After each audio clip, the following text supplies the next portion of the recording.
एक पेड़ राजनीति के नाम। सॉरी। एक पेड़ माँ के नाम। अपनी माँ को याद करते हुए, माँ जिंदा है तो माँ को साथ ले जाओ और पेड़ लगाओ। माँ की जीवन स्मृति बन जाएगी। और माँ जिंदा नहीं है तो फोटो लेकर के जाओ, लेकिन माँ को कहो माँ तुम्हारे लिए पेड़ है।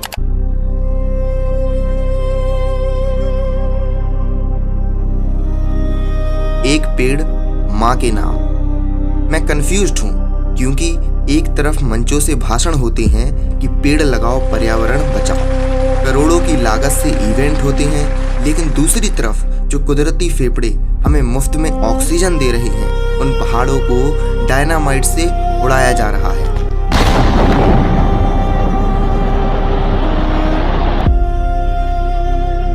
मोदी जी पेड़ लगाने की बात करते हैं, जो अच्छी बात है, लेकिन साहब कागज पर लगाए गए वो नन्हे पौधे क्या उन करोड़ों साल पुराने पहाड़ों की जगह ले पाएंगे? पेड़ तो फिर भी लग जाएंगे, लेकिन क्या कोई सरकार, क्या कोई पार्टी उन खोए हुए पहाड़ों को वापस ला सकती है? अरावली किसी नेता की जागीर नहीं है, ना ही किसी पार्टी की निजी संपत्ति है। ये इस देश की जनता की विरासत है। तो फिर क्यों चंद बिल्डरों और माइनिंग माफियाओं के लिए पूरे भविष्य को दांव पे लगाया जा रहा है? अरावली, हसदेव और कई अन्य वन क्षेत्रों में विकास, खनन और निर्माण के नाम पर हजारों हेक्टेयर जंगल साफ किए जा रहे हैं। और अगर यही विकास और डेमोक्रेसी है तो शायद आने वाले कुछ सालों में भारत का अस्तित्व दुनिया के मानचित्र से मिट जाएगा।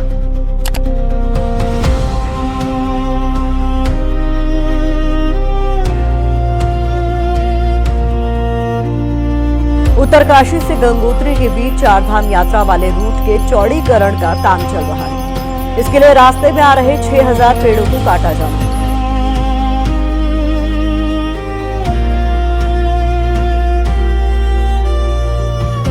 I'm talking about the Aravali range. This is 2 billion years old, and I'm sorry, with the greatest of respect to the Supreme Court of India, the Supreme Court of India did not make the Aravali range. With the greatest of respect to the elected government of India, the presently elected government of India was not there 2 billion years back when the Aravalis were formed. दरअसल ये पहाड़ जिन्हें अरावली पर्वतमाला के नाम से जाना जाता है, ये केवल पहाड़ों की एक श्रृंखला मात्र नहीं है, बल्कि यह भारतीय उपमहाद्वीप की सबसे प्राचीन भौगोलिक संरचना है। करोड़ों साल पहले जब टेक्टोनिक प्लेट्स आपस में टकराई थी, तब अरावली का जन्म हुआ था। इसका विस्तार लगभग 692 किलोमीटर गुजरात के पालनपुर से शुरू होकर राजस्थान, हरियाणा को पार करते हुए दिल्ली के रायसीना हिल्स तक होता है। भूवैज्ञानिकों के अनुसार अरावली लगभग 250 करोड़ वर्ष पुरानी है।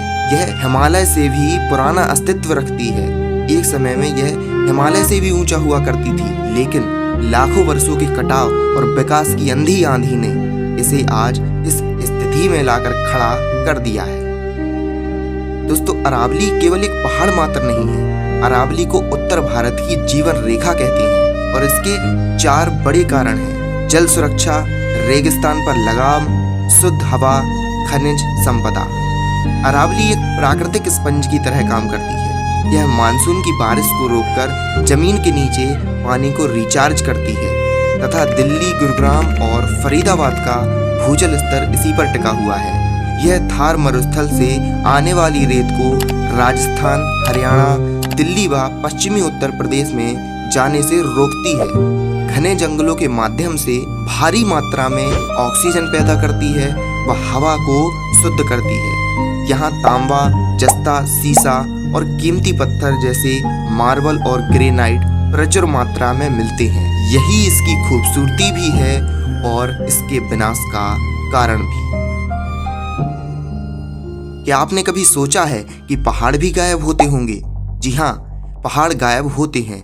राजस्थान की 128 में से 31 पहाड़ियां अवैध खनन के कारण पूरी तरह गायब हो चुकी हैं और सुप्रीम कोर्ट ने इसके संरक्षण में 2002 में हरियाणा के फरीदाबाद और गुरुग्राम में खनन पर पूर्ण प्रतिबंध लगा दिया था। 24 अक्टूबर 2018 में कोर्ट को खबर मिलती है कि राजस्थान की 128 में से 31 पहाड़ियां अवैध खनन से गायब हो चुकी हैं। 2022 में कोर्ट ने महसूस किया कि अरावली की कोई स्पष्ट कानूनी परिभाषा न होने के कारण राज्य सरकारें खनन की अनुमति देती रहती है। लेकिन 20 नवंबर 2025 को जो हुआ उसने सबको झकझोर के रख दिया और यही विवाद का कारण भी है। विवाद का मुख्य केंद्र पर्यावरण, वन और जलवायु परिवर्तन मंत्रालय की वह रिपोर्ट है जिसे सुप्रीम कोर्ट ने 20 नवंबर 2025 को स्वीकार किया, जिससे अरावली की एक नई परिभाषा सामने आई है। अरावली की इस नई परिभाषा में किसी भी आकृति को अरावली तब माना जाएगा जब उसकी ऊंचाई आधार से 100 मीटर हो। लेकिन इसका क्या मतलब है कि जिसकी 99 मीटर भी होगी वो पहाड़ नहीं माना जाएगा? और क्या उसका संरक्षण नहीं होगा? क्या उसको भूमाफियाओं को खनन के लिए दे दिया जाएगा? लेकिन इसमें एक और मुख्य बिंदु भी है, जिसमें कि यदि कोई पहाड़ी 100 मीटर से छोटी है लेकिन वह किसी बड़ी पहाड़ी से 500 मीटर के दायरे में आती है तो उसे भी अरावली पर्वतमाला का हिस्सा माना जाएगा और सुरक्षा दी जाएगी। लेकिन ये महज किताबों की लिखी हुई एक परिभाषा मात्र है जो अरावली को पूरी तरह से नष्ट कर सकती है। सरकार ने जून 2025 में ग्रीन वॉल प्रोजेक्ट दिया, जिसमें कि बताया गया कि हम 1400 किलोमीटर लंबी एवं 5 किलोमीटर चौड़ी एक ग्रीन वॉल बनाएंगे जिससे कि अरावली को संरक्षण मिल सके। लेकिन साहब, इससे संरक्षण मिल पाएगा क्या? 20,000 करोड़ का Aravalli landscape restoration action plan जो अरावली की अखंडता बढ़ाएगा व प्रदूषण को रोकेगा। जब अरावली ही नहीं बचेगी तो अखंडता का क्या करेंगे और प्रदूषण कैसे बचाएंगे?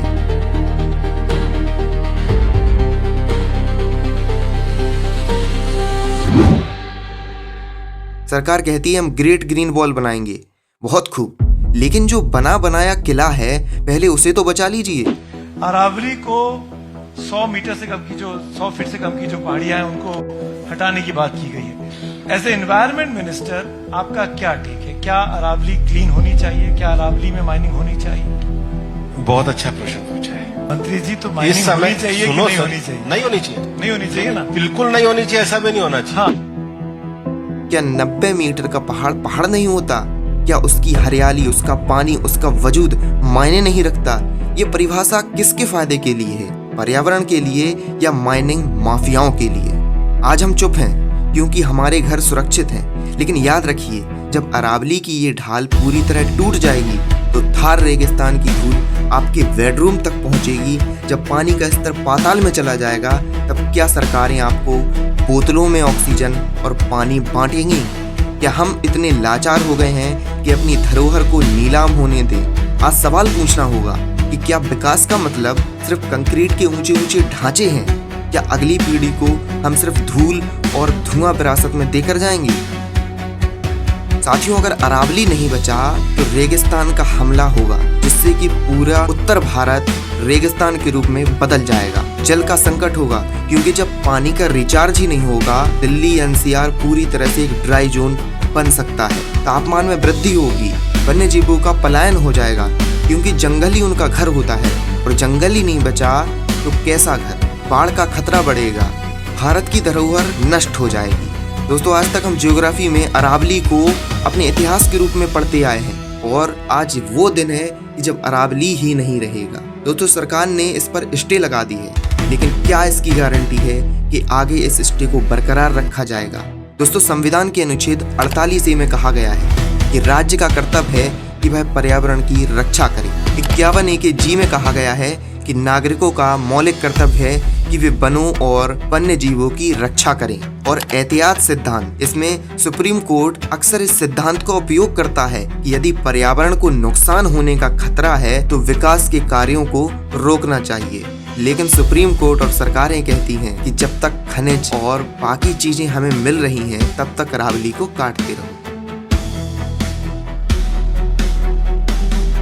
अरावली ने करोड़ों वर्ष तक इस देश को बचाया है। आज सवाल यह नहीं है कि अरावली बचेगा या नहीं बचेगा, सवाल ये है कि क्या हम अपनी आने वाली पीढ़ियों के लिए कुछ बचाना चाहते हैं या नहीं। कानून लिखे जा चुके हैं, कोर्ट के आदेश आ चुके हैं, अब कमी है तो सिर्फ हमारी जागरूकता और इच्छा शक्ति की। अगर आज हमने आवाज नहीं उठाई तो कल शायद आवाज उठाने के लिए कुछ बचेगा भी नहीं। जागिए, इससे पहले कि अरावली सिर्फ इतिहास की किताबों में रह जाए। दोस्तों, इस वीडियो को खत्म करने से पहले आज का आखिरी सवाल, अगर एक पेड़ लगाना पुण्य है तो सारे के सारे जंगलों को काट देना विकास है? और अगर यही विकास और डेमोक्रेसी है तो क्या आपको ये विकास और डेमोक्रेसी चाहिए? कमेंट बॉक्स में अपना सुझाव जरूर दें। मिलते हैं आपसे नेक्स्ट वीडियो में, तब तक के लिए राधे राधे।